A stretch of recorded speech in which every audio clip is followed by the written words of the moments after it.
Il aura des propos extrêmement durs contre les musulmans, allant même jusqu'à dire qu'il faut brûler la Mecque. Si on est un militant de la cancel culture, de la woke culture, c'est vrai que c'est facile d'épingler Flaubert.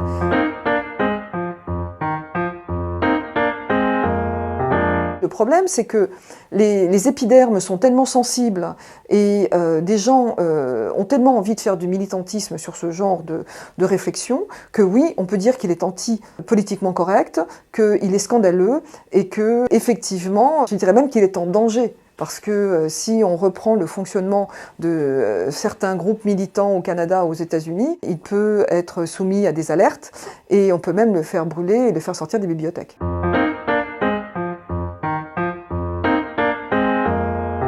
Flaubert est un homme très paradoxal parce que c'est un homme qui, d'une part, adore les femmes, mais refuse l'amour. Il dit par exemple à Louise Collet, sa maîtresse, qu'il adore la prostitution et qu'en conséquence, elle doit accepter qu'il aille voir régulièrement des prostituées. C'est quelqu'un qui, par exemple, dans son voyage en Orient, a écrit à ses amis sans aucun complexe que bien qu'il ait la syphilis, il a pratiqué les bordels sans aucune protection, couchant même avec des jeunes filles extrêmement jeunes, sans que cela l'émeuve pour un sou. Mais dans le même temps, c'est un homme qui attend des femmes qu'elles soient fortes. Par exemple, quand il est adolescent, il adore sa petite sœur qui a 4 ans de moins que lui, et quand il revient du lycée, il va essayer de lui enseigner tout ce qu'il a appris. Il dit à Louise Collet, donc sa fameuse maîtresse, qui est déjà connue à l'époque, elle est beaucoup plus connue que lui quand il la rencontre, il lui dit « mais arrêtez ces vers un peu neuneux et soyez viril, donnez-vous vraiment à fond à la littérature et produisez une œuvre digne de vous ». Et il aura une relation avec George Sand, qui est une relation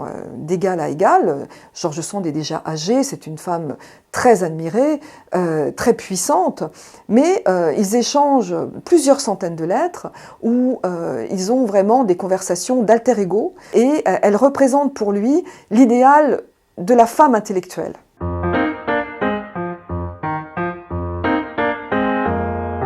Le dictionnaire des idées reçues est une partie de sa dernière œuvre, inachevée, Bouvard et Pécuchet, et c'est un chapitre dans lequel il y a un certain nombre de définitions qui, pour certaines, peuvent choquer, notamment sur les femmes, sur les noirs, sur les musulmans. Si on est un militant de la cancel culture, de la woke culture, c'est vrai que c'est facile d'épingler Flaubert en oubliant que d'abord, c'est un dictionnaire des idées reçues, ce qui ne veut pas dire que ce soit vraiment les idées de Flaubert.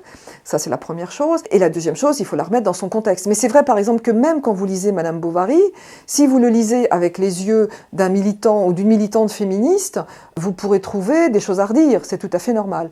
Et dans ses lettres, parce qu'il a laissé une immense correspondance, notamment quand il est en Orient, pendant le conflit qui va opposer l'Empire turc aux forces occidentales, il aura des propos extrêmement durs contre les musulmans, allant même jusqu'à dire qu'il faut brûler la Mecque. On peut dire que ce sont des propos de circonstance. Je pense qu'il n'a jamais voulu faire ce genre de choses et que c'est une sorte d'irritation du moment.